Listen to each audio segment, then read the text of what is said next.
Hey, hey, this is Scott Keeler here, and we're looking at, did King Arthur really know Kilstone the Great?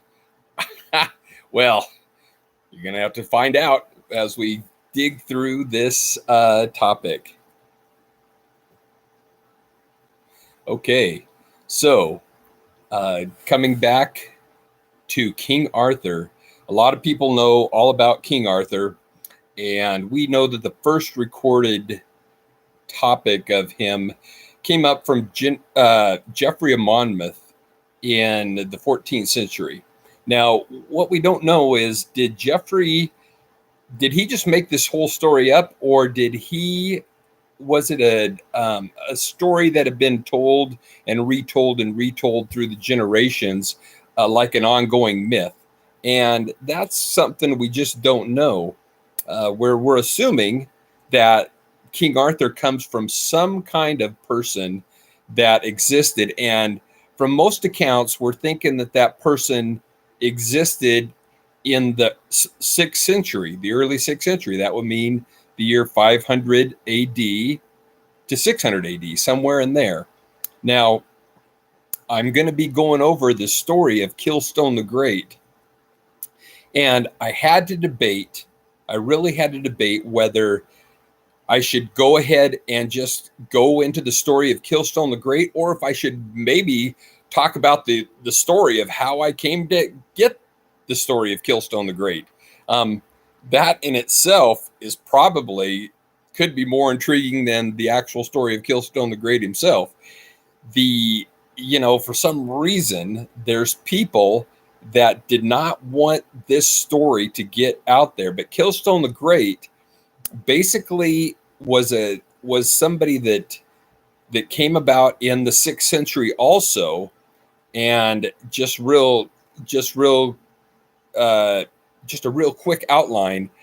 Kilstone the Great was born in Ireland, but his family, because of people that were still had ties to Rome, even though Rome was technically disbanded, there was still Roman legionnaires and stuff that were in Great Britain and in Ireland, and they had land, and they were like tribal lords at that time.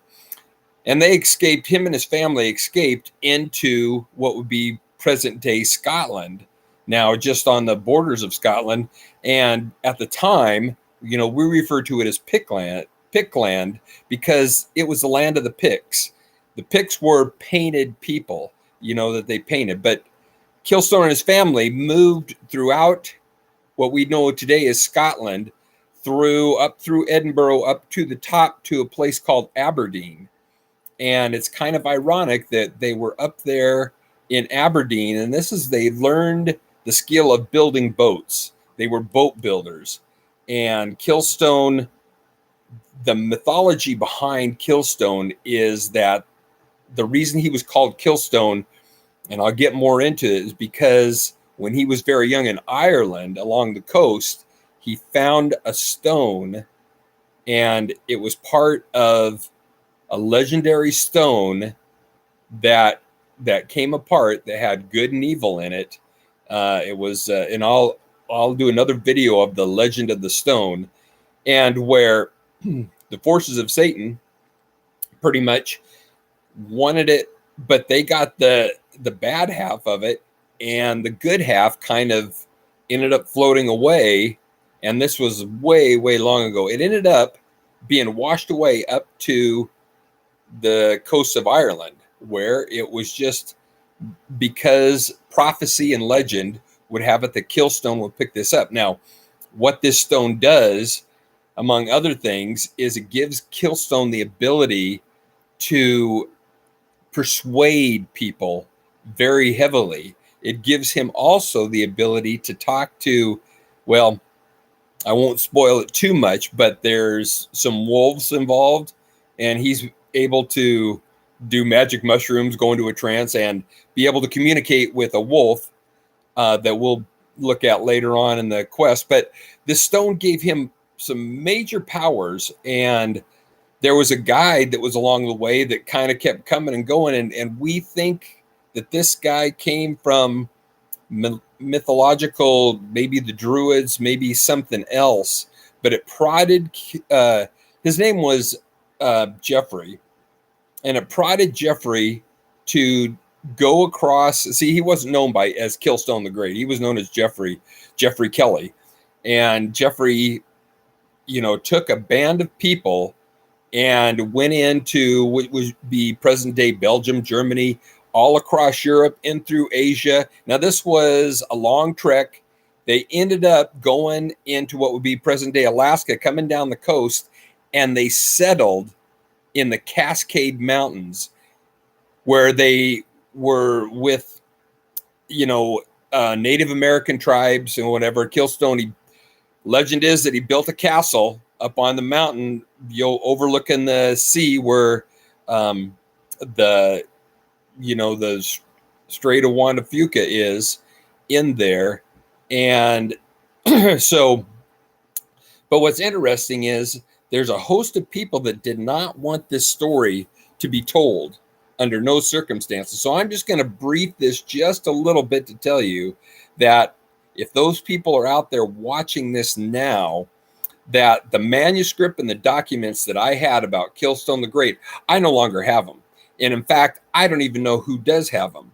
So the reason I had to do that is because the fear for my life and the fear that I might be tortured and have to give these things up before I could get my presentation off the board even was, it's a fantastical story.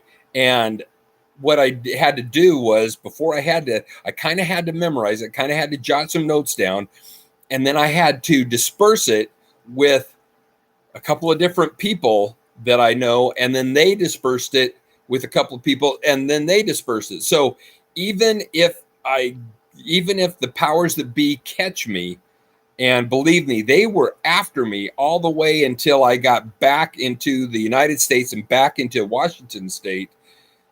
And I don't even know if they were still looking for me, but I do know that to get these documents was crazy.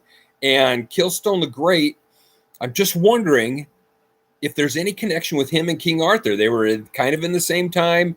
And, but apparently this stone was a small stone that he was able to keep in his pocket. And there were some powers that be that referenced him as Kilstone. And so they didn't really even call him that until, way later on. For the most part, the clan that knew him called him Jeffrey Kelly. And so I'm going to relate this story to you in ongoing videos. I hope you turn in and watch it with me. Again, if you're at all interested in this, hit the subscribe button, hit the like button, leave me some comments. All I know is that this is going to be a fantastic ride, and I can't wait to go through it with you.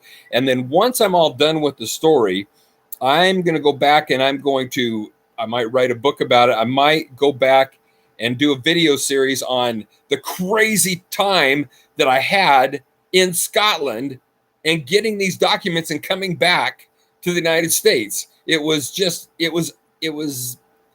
stuff of Jason Bourne type crazy stuff. Well, I'm not Jason Bourne, obviously, but man, if there wasn't a few people helping me, I would have gotten some serious trouble, because I don't know why these people were so gung-ho about keeping this whole thing a secret. So anyway, tune in next time, subscribe. I'm going to be doing this a couple times, 2 or 3 times a week, and I'm going to be going over this whole story of Kilstone the Great.